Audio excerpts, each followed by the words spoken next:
Na continuação da nossa leitura e estudo do livro Nosso Lar, de André Luiz, a psicografia do Chico, chegamos ao capítulo 30, denominado Herança e Eutanásia.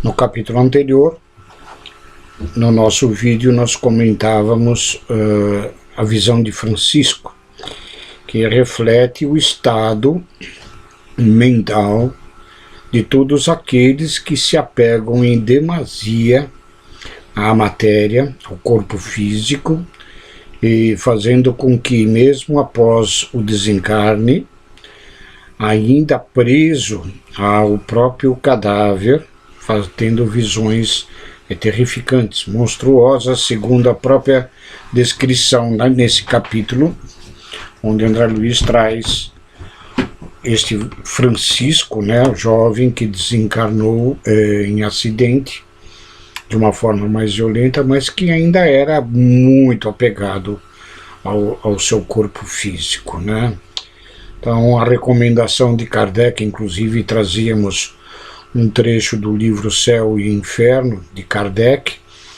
no capítulo O Passamento, onde Kardec já nos alertava a respeito das situações que nós atravessamos durante a nossa passagem do plano da matéria para o plano do espírito, Quanto mais desapegados da matéria, menos sofrimento e mais tranquilidade, mais serenidade na nossa passagem, ok? E vamos ver agora nesse capítulo os problemas causados por questões de herança e da própria eutanásia, ok? E André Luiz inicia esse capítulo dizendo assim, em continuidade aquele capítulo mais forte a respeito da visão de Francisco. Ainda não voltara a mim da profunda surpresa quando Salústio se aproximou informando a Narcisa: nossa irmã Paulina deseja ver o pai enfermo no pavilhão 5. Antes de atender, julguei razoável consultá-la, porque o doente continua em crise aguda.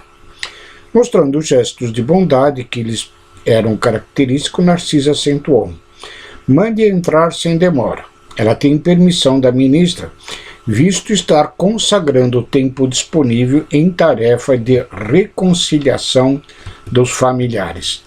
Veja essa observação de Narcisa, A Paulina, a moça que nós vamos conhecer agora nesse capítulo, elas têm tarefa de reconciliação familiar, Quando nós temos num grupo, normalmente de afinidade evolutiva, que mais ou menos todos tendem a caminhar junto, mas que alguns, por problemas ainda de imperfeições espirituais, morais, ficam na retaguarda desta evolução, sempre teremos aqueles espíritos, mais preocupados com aqueles que ficaram à retaguarda, procurando fazer a reconciliação dos entes, para que todos possam evoluir em conjunto.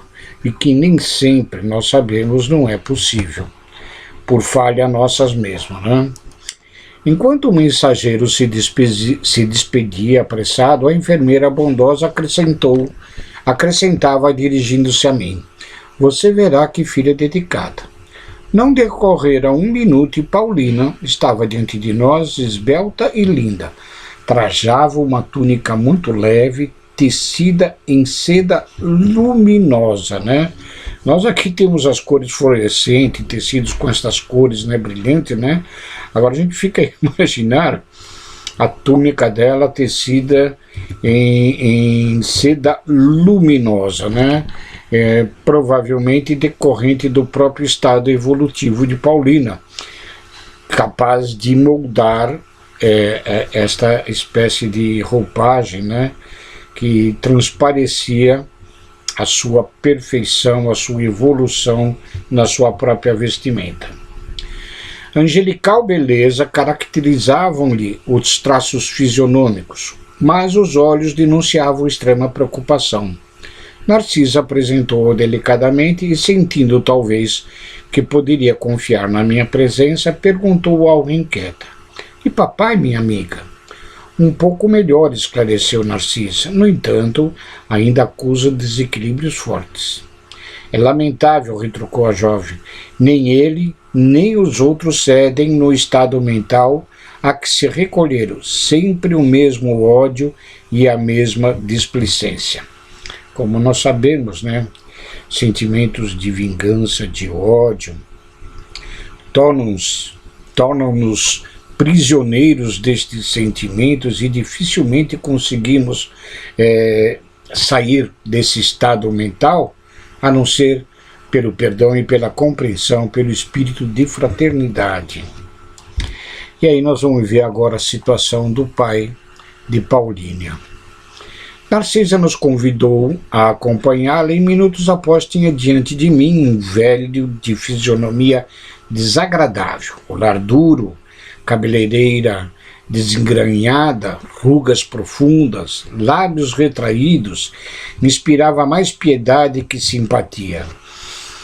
A nossa fisionomia, principalmente no plano espiritual, no nosso perispírito, que é de uma matéria mais sutil e também mais plástica, né? Retrata o íntimo dos sentimentos do espírito, né? Então, os sentimentos desse senhor de raiva, de ódio, que nós vamos dar a conhecimento agora pela narrativa de André Luiz, faz com que, na primeira impressão, André Luiz encontra essa figura horrenda, se assim podemos dizer. Procurei, contudo, vencer as vibrações inferiores que me dominavam, a fim de observar acima do sofredor o irmão espiritual. Isso significa ter empatia, né, com a dor do próximo. Desapareceu a impressão de repugnância, aclarando-se-me os raciocínios. Apliquei a lição a mim mesmo. Como teria chegado por minha vez ao Ministério do Auxílio? Lembrando que André Luiz passou por cerca de 8 anos terrestre nos planos inferiores, lá nas zonas umbralinas, né? Deveria ser horrível meu semblante de desesperado quando examinamos a desventura de alguém, lembrando as próprias deficiências, há sempre o asilo para o amor fraterno no coração. Quando nós reconhecemos em nós mesmos a dor do próximo, ou seja, a empatia, faz com que nós tenhamos uma visão mais aclarada das necessidades do próximo, a empatia propriamente dita, fazendo com que nós tenhamos esse sentimento maior de fraternidade. É nesse sentido porque Jesus nos preconizou que amássemos ao nosso próximo como amássemos a nós mesmos. Esta troca de sentimentos entre eu e o meu semelhante, tanto no sentimento de dores, de sofreres, né, mas também de entendimento, de compreensão mútua, faz com que nós nos enxerguemos de fato como irmãos, né, que é um estágio mais avançado da nossa espiritualidade. O velho enfermo não teve uma palavra de ternura para a filha, que o saudou carinhosa. Através de olhar que evidenciava aspereza e revolta, semelhava-se a uma fera humana enjaulada. — Papai, o senhor sente-se melhor? Perguntou com extremo carinho filial. — Ai, ai, gritou o doente em voz estentórica. Não posso esquecer o infame, não posso descansar o pensamento. Ainda o vejo ao meu lado, ministrando-me o veneno mortal. Ele está se referindo a um processo de eutanásia causada pelo seu filho, e aqui vocês vejam a situação de como se encontram aqueles que não conseguem perdoar, ok? Não diga isso, papai, pediu a moça delicadamente. Lembre-se de que Edelberto entrou em nossa casa como filho enviado por Deus. Meu filho, gritou o infeliz. Nunca, nunca. É criminoso sem perdão, filho do inferno. Paulina falava agora com os olhos rasos d'água. Ouçamos, papai, a lição de Jesus que recomenda nos amarmos uns aos outros. Atravessamos experiências consanguíneas na Terra para adquirir o verdadeiro amor espiritual. como já tivemos a oportunidade de retratar em outras lições, né, a família é a base de sustentação da sociedade enquanto encarnados, mas também é a base de sustentação do amor fraternal no universo criado por Deus, nosso Pai. Né?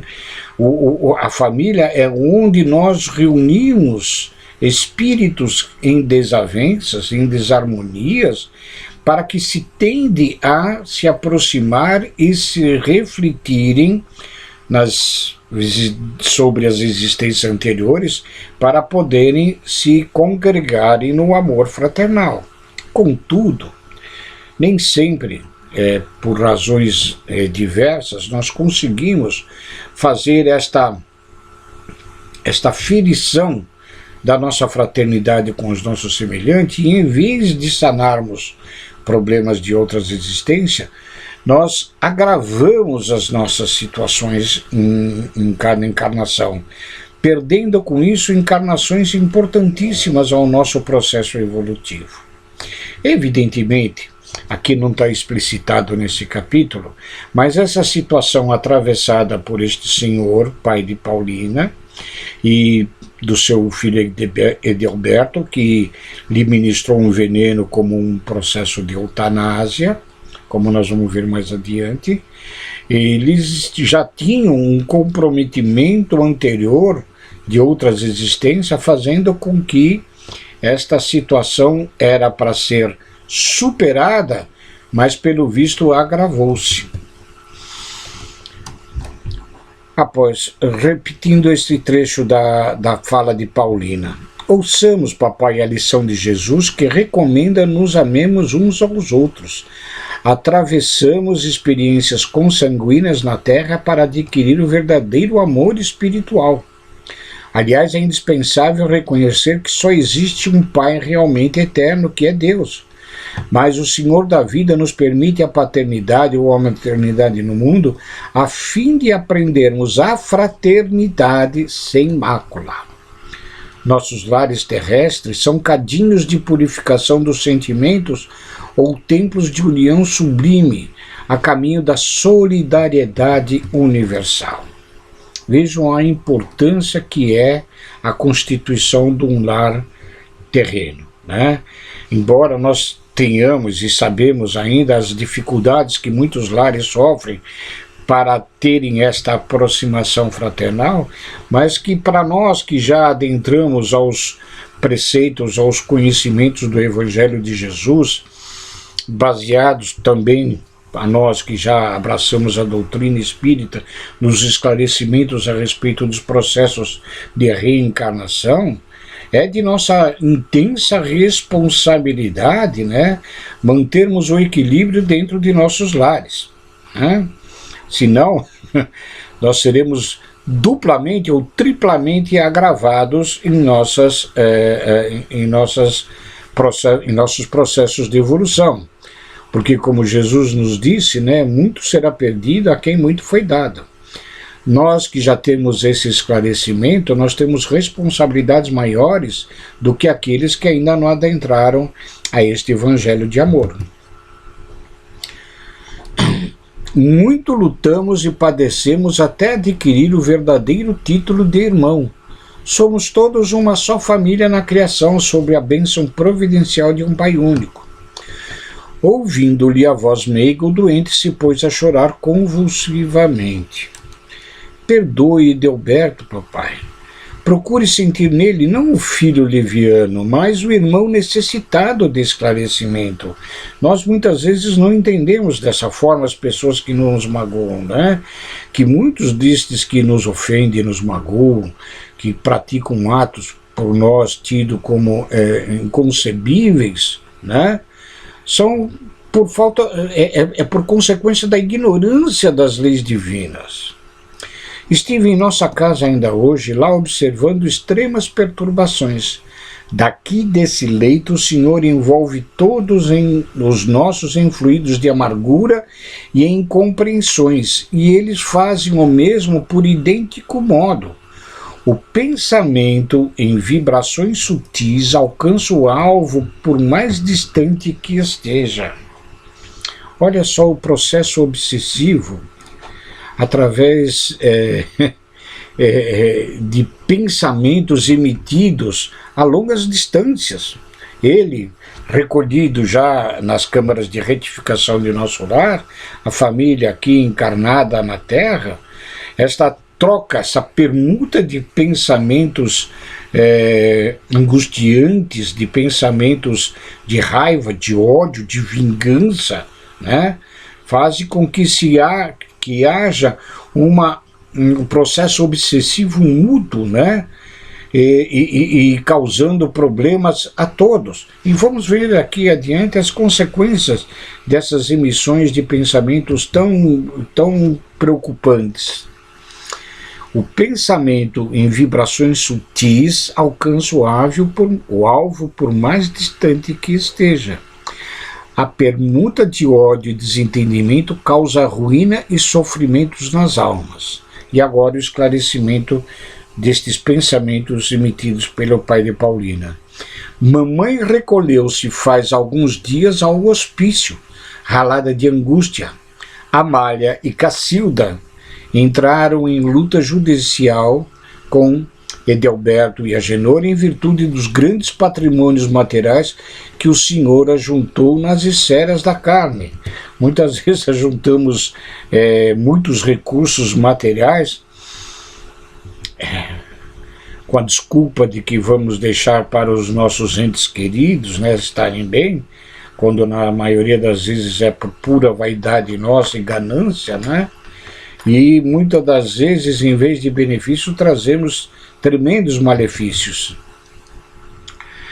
Um quadro terrível cujas sombras poderiam diminuir se a sua mente vigorosa não estivesse mergulhada em propósitos de vingança.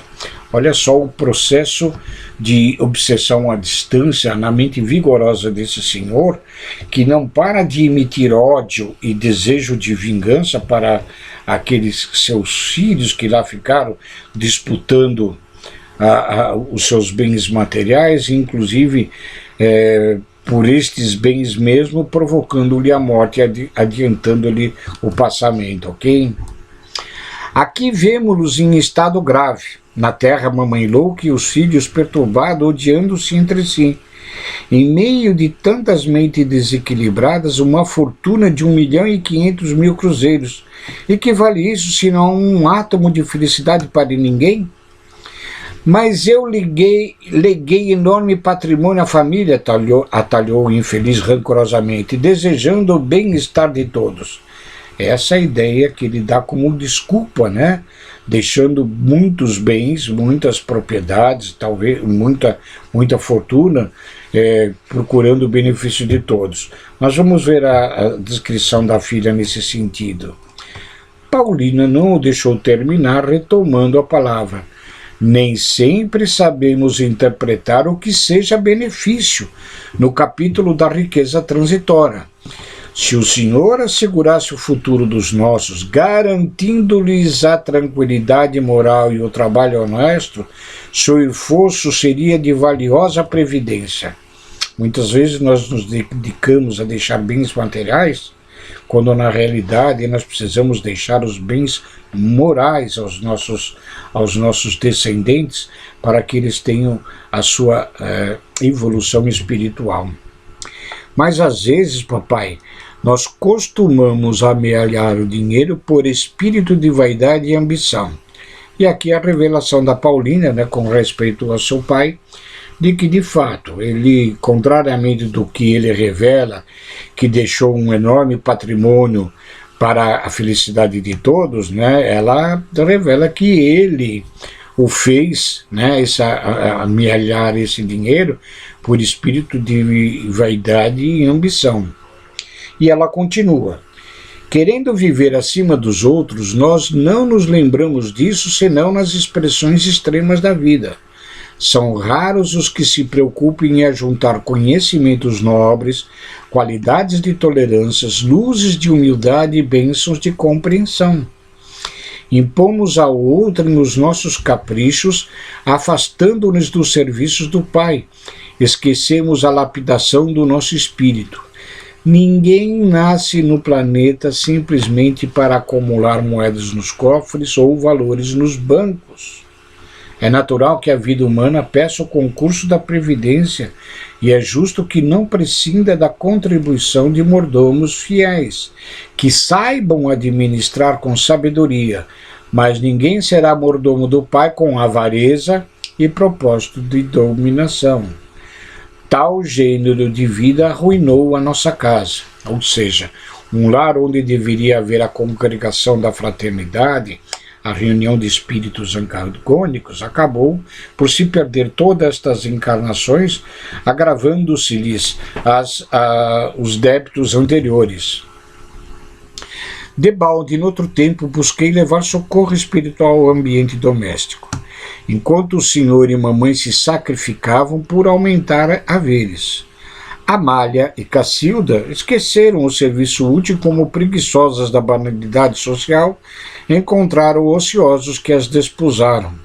Ou seja, diante da riqueza advinda possivelmente de uma futura herança, né, as próprias filhas esqueceram-se de trabalho útil e se tornaram banais sociais e acabaram tendo maridos ociosos também, que eles visavam as vantagens financeiras.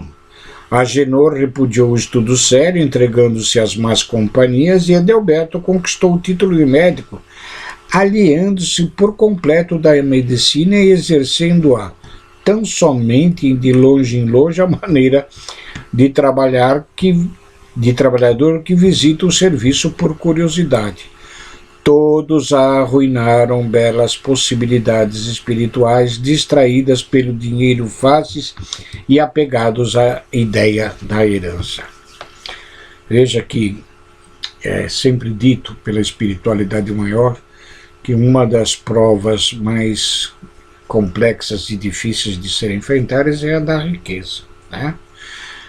Se nós não temos ainda o caráter muito bem definido, a possibilidade de termos recursos amoedados na matéria facilita-nos a discórdia, facilita-nos a intemperança, facilita-nos a busca pelo trabalho digno, a busca de sobrevivência digna pelo trabalho e de nós evoluirmos espiritualmente, fazendo com que, na ideia da obtenção de recursos amoedados em abundância, né, esqueçamos dos nossos propósitos espirituais, que são os propósitos reais de nossa existência.